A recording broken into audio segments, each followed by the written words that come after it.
It's kind of weird seeing the arms and legs just separate.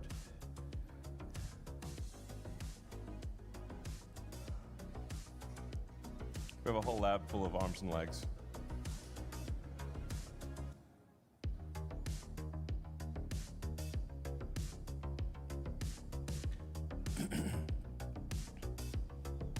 Worth bearing in mind that when we did AI Day, this version of Optimus didn't walk at all.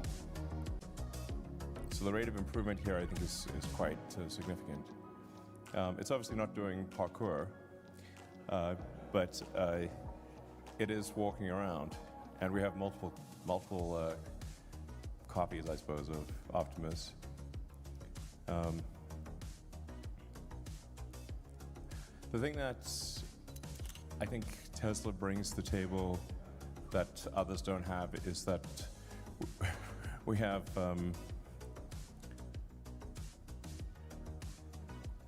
the real-world AI.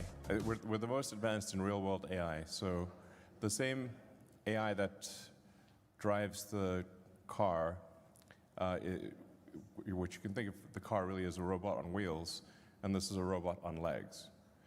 So as we solve real-world AI, and I don't think there's anyone even close to Tesla on solving real-world AI. That same computer and software goes into Optimus.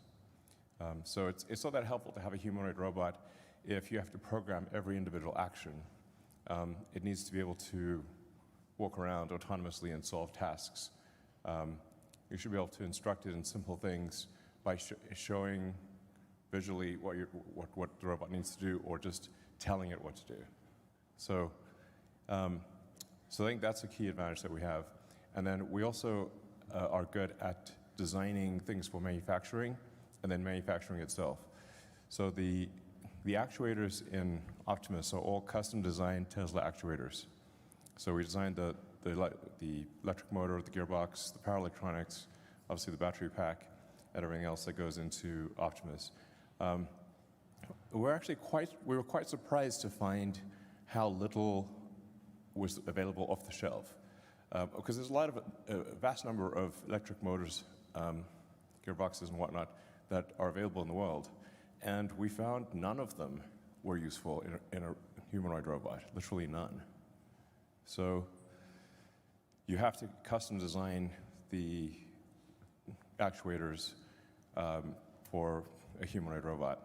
And so the same team that designed the groundbreaking electric motors that are in the Model S Plaid designed the actuators in the robot. So, I mean, for practical purposes, what this means is that we should be able to bring an actual product to market at scale that is useful far faster than anyone else.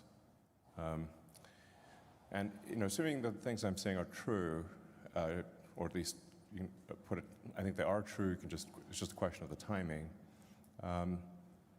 You start getting into interesting questions of what's the ratio of humans to humanoid robots? I think it might be greater than 1-to-1.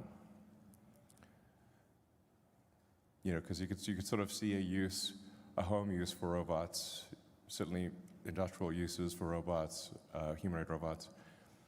I think we might exceed a 1-to-1 ratio of humanoid robots to humans. It's not even clear what an economy means at that point. Since an economy is output per person times persons, but if output is much higher and there's no limit on persons, then what's the actual limit on the economy? We're still pretty far from Kardashev scales here, but we're getting there. So anyway, it's probably the least understood or appreciated part of what we're doing at Tesla, but will probably be worth significantly more than the car side of things long term. So, charging. I think Rebecca